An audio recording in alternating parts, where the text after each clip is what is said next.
kailangan nyong maintindihan kung mayroon kayong ganito na pressure washer, para hindi agad masira, is kailangan yung filter, tatanggalin natin guys, filter. Ito, dapat kunan ng tubig. Katulad nito.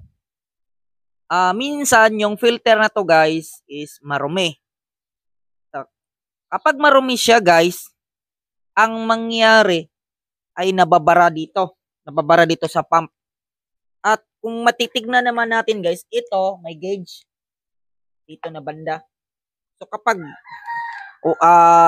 maraming dumi ay masisira yung pump natin.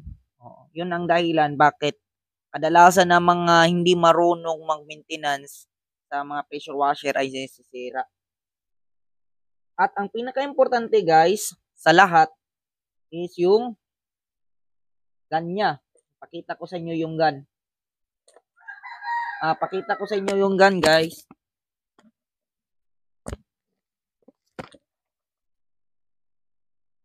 So dapat ito wala siyang tubig dapat dito sa loob. Bakit ba na kailangan tanggalin lang siya ng tubig? Kasi kapag na-stuck yung tubig dito, ang mangyari guys is ito na gun guys is may spring. At kapag yung spring na iyon ay kinakalawang, ang mangyayari naman ay hindi na siya katulad ng dati na smooth lang. O, 'di ba? Pero ngayon smooth lang kasi hindi naman kinakalawang. Pag kinakalawang na ang nasa loob nito ay ibig sabihin hindi na siya matigas na siya. Kung sakaling hindi na siya smooth, yun ang ibig sabihin ko.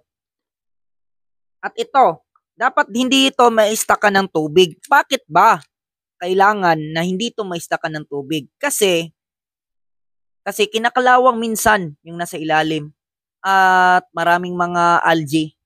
So, yun ang ibig sabihin na masisira yung pump at ito. Kailangan marunong ka mag-maintenance ng mga pressure washer. At ito, kailangan mo to linisan. Bakit? Minsan, pag madubi na nito, pumapasok dito at bumabara dito, yun ang nasisira. At iwasan natin, pag may pressure washer tayo na itutok sa mga bagay na nakakasira tulad ng mga pins sa bahay or sasakyan. Yun. Pag naka 0 degree siya, ito may nozzle dito guys. Tulad nito, may nozzle yan. Ito, nozzle yan. Nozzle. Ina-adjust to. At itong pressure washer nito guys, malakas to. Itong yung pump, every 3 months, pag palagi nyong ginagamit yung pressure washer nyo, ay dapat chini-change oil nyo. Matatanggal naman ito. Dito na banda, may 4 na, sabihin natin yung allen wrench. 4 nito, 4. So, matatanggal yan. So, doon ka pa mag-change oil. At yung electrical, minsan, bumibigay yung electrical pag matagal na siya. So, dapat marunong ka din mag-wiring. At palagi natin i-maintain ang pressure washer natin guys sa mga ginagamit natin. Kasi pag di natin i-maintain, masisira agad yung pressure washer.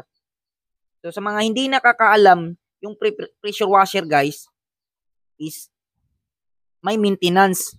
Maliban lang sa pressure washer na hindi ma-change oil, may mga pressure washer guys na hindi na ma-change oil, yung malaki na yung bagong yung di ko alam kung ano yun, Kawasaki ata yun. Pero ito, maganda to na pressure washer guys kasi may maintenance at may kikita mo dito sa gauge, dito na gauge guys, may gauge sa pressure washer na to guys.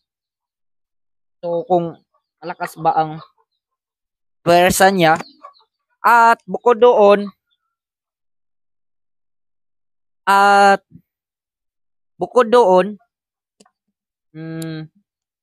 pakita ko sa inyo. At bago kayo bumili ng pressure washer, dapat ma-maintain siya guys. Yun lang. Yun lang guys. Maraming salamat sa mga nanonood. Sana may naiintindihan kayo sa sinasabi ko. Yun lang. Maraming salamat. Bye-bye.